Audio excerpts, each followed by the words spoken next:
Okay, let me tell you a skill that I think is one of the most vital skills, particularly for a startup founder. And it is exhibited in every startup founder that I've worked with that has had tremendous success. And I've worked with, and I mean early stage, I've worked with companies like Salesforce, SurveyMonkey, Box, Bill.com.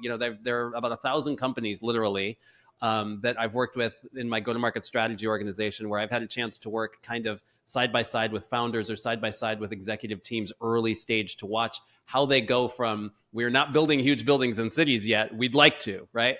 And I'll tell you one thing that they have in common. It is the ability to race towards criticism.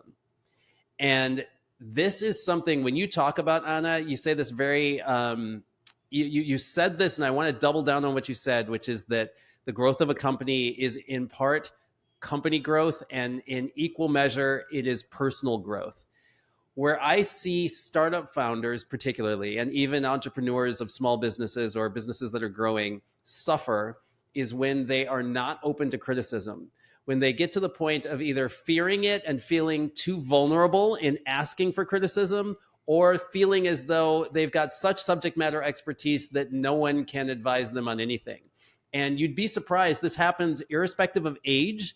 I will tell you that there's actually a demographic that I won't name out loud, but there are generations coming that haven't been exposed to the same type of criticism that maybe I'm a Gen Xer. So, people just slapped us around and like gave us a key to the house. We're like, go make your own dinner, get to sleep on your own. Don't get killed on your way to school. There's all kinds of memes on this on Instagram that are absolutely true.